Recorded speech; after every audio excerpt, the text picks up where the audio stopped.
10 साल बीजेपी ने हरियाणा का भट्टा बिठा दिया कि नहीं बिठा दिया, मैं आपसे पूछना चाहता हूं। 10 साल बीजेपी की सरकार से, खट्टर सरकार से, खट्टर दुष्यंत सरकार से, नायब सरकार से, इस बीजेपी की सरकार से ठीक लिए या कसर बाकी रह रही है, नहीं बताओ। और इसीलिए हम इनसे हिसाब पूछ रहे हैं। आपको याद होगा 1.5 महीने पहले अभियान शुरू किया था, तब कांग्रेस ने इनसे 15 सवाल पूछे थे और इस अभियान को लेकर मैं घर घर में निकला था। 1.5 महीने से दिन रात पद यात्रा के माध्यम से सवाल हम उनसे पूछ रहे हैं। बड़े सीधे सवाल थे कि 10 साल के बाद, बीजेपी की सरकार के बाद, जो हरियाणा विकास में, खुशहाली में नंबर 1 हुआ करता था, आज वो हरियाणा बेरोजगारी में नंबर 1 क्यों हो गया? क्यों हरियाणा का नौजवान आज विदेशों में पलायन पे मजबूर हो गया? घर बार बेचकर, उधार लेकर, डोंकी के रास्ते, जान हथेली पे रख के विदेशों में मजदूरी करने पे मजबूर क्यों हो गया? हो गया कि नहीं हो गया, मैं आपसे पूछना चाहता हूं। हरियाणा का नौजवान आज हरियाणा में भविष्य नहीं दिख रहा। देश में सबसे ज्यादा बेरोजगारी, देश में सबसे ज्यादा नशा, आज पंजाब से भी ज्यादा नशा हरियाणा में क्यों हो गया? हम इन सरकार से पूछना चाहते हैं। देश में सबसे ज्यादा अपराध, सबसे ज्यादा क्राइम आज हरियाणा में क्यों हो गया? देश में सबसे ज्यादा महंगाई, सबसे महंगा डीजल, पेट्रोल, रसोई गैस का सिलेंडर, सबसे ज्यादा वैट, क्योंकि अर्थव्यवस्था चौपट हो गई। 70,000 करोड़ का कर्जा होता था हरियाणा पे, 10 साल में 4.5 लाख करोड़ का कर्जा इस सरकार ने पहुंचा दिया। कोई काम तो भलाई का किया नहीं, लेकिन हरियाणा को विकास की पट्टी से उतार दिया। सबसे ज्यादा महंगाई हरियाणा में। नारा उसके बाद देते हैं, क्या नारा देते हैं? Non stop. चंडीगढ़ में प्रेस कॉन्फ्रेंस करके कह रहे थे, मेरा नाम लेके कह रहे थे कि दीपेंद्र जी हिसाब मांग रहे हैं, हम तो नॉन स्टॉप सरकार दे रहे हैं लोगों को, नॉन स्टॉप। सही बात है नायक जी, मुख्यमंत्री जी, नॉन स्टॉप तो दे रहे हैं, लेकिन नॉन स्टॉप क्या दे रहे हैं? बीजेपी 10 साल की सरकार मतलब नॉन स्टॉप बेरोजगारी, नॉन स्टॉप महंगाई, नॉन स्टॉप भ्रष्टाचार, नॉन स्टॉप नशा, नॉन स्टॉप अपराध, ये नॉन स्टॉप आप दे रहे हो। और अगर फुल स्टॉप लग गया तो विकास पे फुल स्टॉप लग गया, गरीब आदमी की योजनाओं पे फुल स्टॉप लग गया। 100 गज के प्लॉट की स्कीम हमारे समय थी गरीब आदमी के लिए।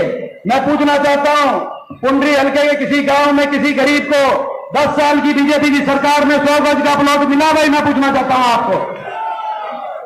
फुल स्टॉप लग गया 100 गज के प्लॉट पे, फुल स्टॉप लग गया मकान पे। इंदिरा आवास योजना के मकान आया करते, मकानों के फॉर्म भरवाए मगर मकान नहीं आए।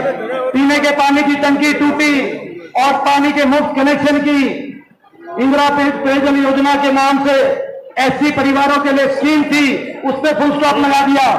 पीने के पानी की टंकी टूटी तो मिली नहीं, मगर गरीब परिवारों को आपने बिजली पानी के बिल पकड़ाने का काम किया। आपने किसान के सम्मान पे फुल स्टॉप लगा दिया। आपकी सरकार ऐसी सरकार साबित हुई, काम कुछ किया नहीं, लेकिन हर वर्ग का अपमान, 750 किसानों की 750 किसानों की जान की कुर्बानी लेने वाली अगर कोई सरकार साबित हुई तो ये बीजेपी की सरकार साबित हुई। आज तक सहानुभूति के दो शब्द बीजेपी के किसी नेता के मुंह से नहीं निकले किसान के लिए। क्या वो किसान देश का हिस्सा नहीं थे? हमारे सरपंचों पे लाठियां बरसाने वाली सरकार, कर्मचारी ओल्ड पेंशन स्कीम मांगने गए तो कर्मचारियों पे लाठी चलाने वाली ये सरकार। हमारी बेटियां अपने लिए इंसाफ मांग रही थी, क्या कसूर था दिनेश फोगाट का, क्या कसूर था साक्षी मलिक का, इन बेटियों का? ये केवल ये कह रही 6 ओलंपिक विजेता बेटियां कह रही थी हमारे साथ गलत हुआ। 6 महीने तक दिल्ली की सड़कों पे बिठाए रखा, सब दिल्ली की सड़कों पे घसीटवाने का काम किया गया इन बेटियों को जो ओलंपिक में मेडल लेके आई हैं, लेकिन एफआईआर तक दर्ज नहीं करी। सुप्रीम कोर्ट ने जज के आदेश पर एफआईआर दर्ज करी। ये वही बेटियां हैं जिनके मेडल आते हैं तो इनको टेलीफोन करते हैं, दिल्ली में बड़े बड़े मंत्री, सारे मंत्री टेलीफोन करते हैं, लेकिन 6 महीने तक किसी मंत्री को इनका टेलीफोन उठाने की फुर्सत नहीं मिली। और अहंकार इतना कि बाबा साहब के संविधान को तोड़ने की बात करने लगे। बोला 400 पार, 400 पार, बोला बाबा साहब के संविधान को तोड़ेंगे।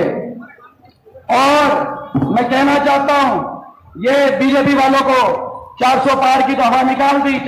आपकी अल्पमत की सरकार आ गई, जैसे हरियाणा में अल्पमत की सरकार है, देश में भी अल्पमत की सरकार आ गई 240 में। और जब हमारे सारे सांसद गए संसद में, आपने देखा होगा, तो हमने जब शपथ ली विपक्ष के सांसदों में, तो हमने शपथ लेने के साथ एक नारा दिया, जय संविधान। बीजेपी वालों को बड़ी तकलीफ होती थी जब हम बोलते थे जय संविधान। और उसके बाद स्पीकर साहब की तरफ से कहा गया कि ये जय संविधान बोलने की कोई जरूरत नहीं है।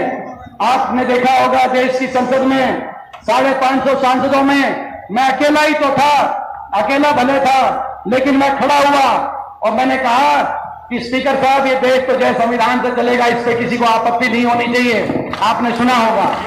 और उसके बाद बोला, स्पीकर साहब ने क्या कहा उसके बाद बोला बैठ जाओ। कहा कि नहीं कहा? आपने देखा, किसी ने देखा? हाथ आगे बताइए भाई। कहा कि भाई बैठ जाओ। बोला बैठ जाओ। मैं कहना चाहता हूं बीजेपी वालों को, आप हमें तो कह सकते हो बैठ जाओ, लेकिन ये देश का संविधान बाबा साहब का संविधान है, इसको बैठने नहीं देंगे। मैं बीजेपी वालों को कहना चाहता हूं ये इसको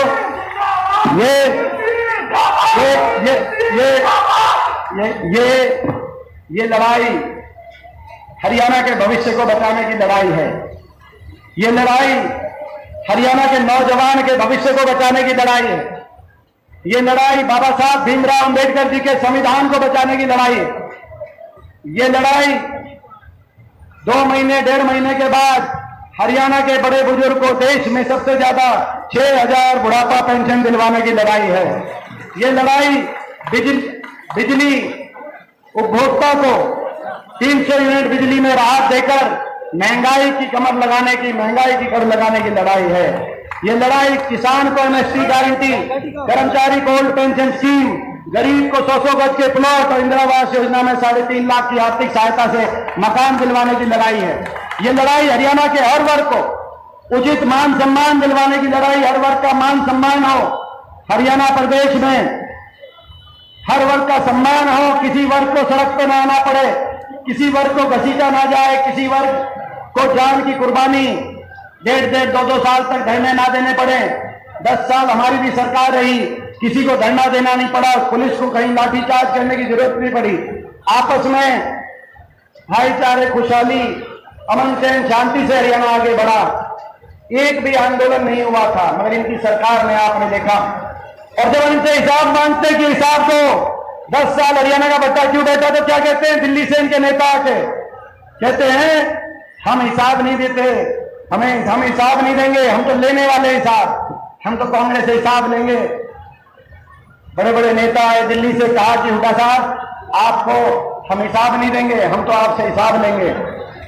मैं कहना चाहता हूं जो दिल्ली से इनके बड़े बड़े नेता आ रहे हैं और कह रहे हैं हिसाब नहीं देंगे, उनको बताना चाहता हूं ये महाभारत की भूमि है हरियाणा, कहीं और आप हिसाब दो ना दो, ये महाभारत की भूमि है।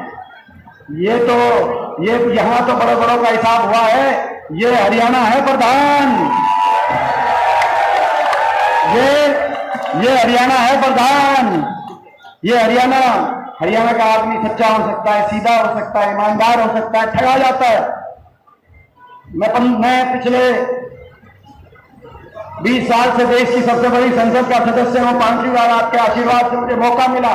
बहुत छोटी उम्र में शायद देश में शायद किसी को ना मिला हो।